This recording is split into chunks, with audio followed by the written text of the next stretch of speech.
Welcome to Garage Gym Athlete Ask Me Anything. It's pretty simple. I'll be answering questions from the thousands of athletes that follow our daily programming. If you have a question or topic you want submitted, go to garagegymathlete.com/AMA. Let's get started.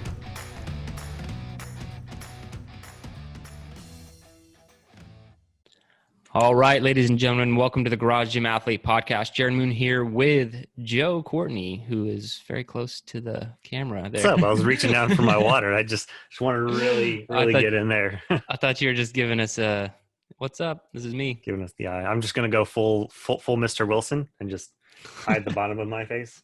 Dude, Mr. Wilson, I haven't heard a home improvement reference. That's name drop. I mean, I don't know how. Has it been like 20 years? That's Yeah, insane, right? dude. All right, well, let's get into this one. This one's from Devlin, and I get some form of this question a lot. So the short of it is, will the hard-to-kill track effectively prepare military personnel to complete a special operations selection? And this guy's earned his Rager tab, doing some other stuff. I'm not going to get into all that, but he's just asking, will it help you with selection? So, and I get this question all the time. You know, guys wondering if it'll help them for what they're doing with SWAT, if it'll help them get them ready for becoming a PJ, like all these different things. And so I've answered this question maybe, I don't know, 1,000 times via email. So it's good to get something on video here. Do you have any thoughts on it, Joe? I was just going to take a backseat to what you normally give and weigh in from there. Yeah, so there are definitely some things missing in our programming that you need to think about. I think that it's the hard to kill track is a phenomenal way to just stay ready and prepared for really any kind of selection process. I think that it is a good base to the program, but it can't be the only thing that you do, in my honest opinion. Like, I think you could, to some degree, only do hard to kill, and maybe feel like if you're at more of the competitor level, you might be able to get through selection. But the things that we would probably be lacking for stuff like this would be, a lot of these selection programs have a swimming component, even if it's not like SEAL training. Most of them have some sort of like 500-meter swim or something, sometimes in uniform. So we have absolutely zero swimming in our programming. So you might want to start throwing that in. You don't need to become a swimmer. Like, look at your specific test and see what they're going to have you do. But most selection across all branches have some sort of swim component. So you need to train that, a couple times per month if you can get to a pool. Other things, we do plenty of calisthenics, but just adding a couple hundred reps, up to 1,000 reps per week into your routine of just push-ups and sit-ups, flutter kicks, things like that, pull-ups, and just really throwing them in, making a huge part of your warm-up, a huge part of your cool-down, throwing in the reps whenever you can, because it's not really about that strength. It's just you're trying to be as prepared as possible for getting smoked and running through all these PT tests and everything else. And then the last thing I normally recommend is a ruck. You can't just be really fit and then go tackle like these serious rucks, like a 13, 15 mile ruck, because there's a certain level of like running a marathon. Like, I've done it untrained before, but I was super jacked up because tendons, ligaments, my feet, all these things were not prepared. They'd not built up the calluses and gotten the repetition and impact they needed to truly be prepared for something like that. So there's rucking in all these programs as well. And so, yeah, you need to be rucking. So rucking, swimming, and a lot of calisthenics is what I would add here.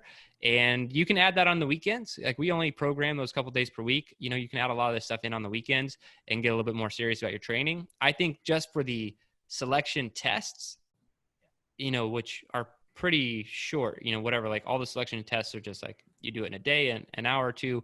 We'll have you pretty prepared for that. But I'm more worried about someone when they get to the actual school and surviving daily training for months on end. You're going to have to be prepared for those things as well. So that's my 2 cents on what you need to add to hard to kill. But hands down, hard to kill, probably the best track you could be on for selection. Maybe endure at this point if you have an endurance background, or if you're lacking an endurance background. But any of our other tracks, I wouldn't recommend for selection. Yeah, I've gotten this a few times from support as well. And usually I'll always say hard to kill because, I mean, it's called hard to kill anyway. It's going to be balanced all around. But I think there is a case for endure as well, because I've known some guys that have been rangers and have been preparing for like TACP or things like that. And they're doing like 3 to 5 mile rucks. And then as soon as their ruck's done, they're doing 3 to 5 mile runs. And that's a lot of endurance. It's a lot of volume for that. So as long as if you're doing endure, then adding in extra prep on like a fifth day, because we only play against 4 days a week. So if you're doing extra like weighted stuff on your fifth day, like a ruck and some other things, adding that in will be big as well. And then calisthenics, but hard to kill will cover all the bases. And no matter what, you need to add your ruck in. But at least with endure, because you're going to need to do either rucks or swims, you can sub those endurance days for those elements if need be. Like we might do some 40-minute run days where you just be like, well, I'm going to do this 40-minute run for a ruck this time, and then it'll be easy. It'll be kind of easy to sub that way. Yeah, and barbell strength is almost useless in these types of events. Like, and I'm not saying don't train strength, because strength is important for being more resilient, but 3 times your body weight on the deadlift is useless when it comes to selection.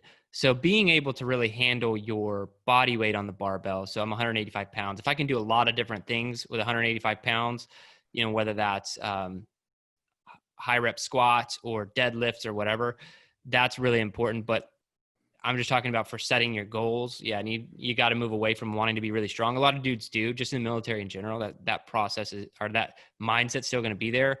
And so you do kind of have to drop that and just, be okay with getting your endurance really up there and being more well-rounded on hard to kill. I think hard to kill might prepare you slightly more for the resiliency piece I'm talking about, but endure would definitely help.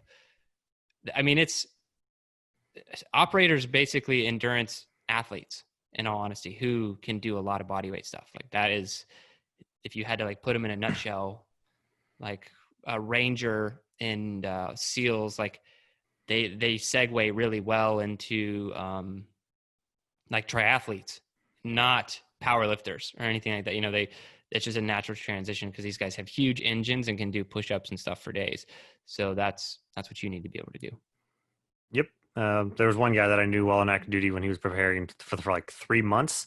He lived on base and he would ruck to work, which was like a 2-mile ruck. And then he would do like a 5-mile on the way home, like after work. So, getting 7 miles a day, just rucking, just because that's a lot of volume that you need. Yeah. The rucking, my brother went through selection and he did pretty well and everything and got crushed on the ruck because it just wasn't something he prepared for. And so that's another big reason I talk about it, because I know what can happen if you're not really ready with that weight on your back and your feet haven't blistered and all this other stuff. That's what I did Murph in boots, whatever, this past Memorial Day, and I got a blister. Like, I had boots on for like, I think I did Murph that day with boots on like 30 something minutes, and I got a blister. And it's only because I don't wear boots that regularly anymore for exercise, And so you got to factor those things in. And there's no way to prepare. Like, that has nothing to do with my VO2 max, how many push-ups I can do. It's just a matter of like, my feet were not prepared for this activity because I haven't done it in a while. All right. I think that's it. If you guys want to ask a question, go to garagegymathlete.com/AMA and we will get your question answered. If you're on YouTube, go ahead and subscribe. Leave us a comment. Let us know if you like the video. Give us a thumbs up too. And then on your podcast feed, if you leave us a 5-star review and positive comment, it goes a long way, and we would really appreciate it. Either way, guys, thanks for watching or listening.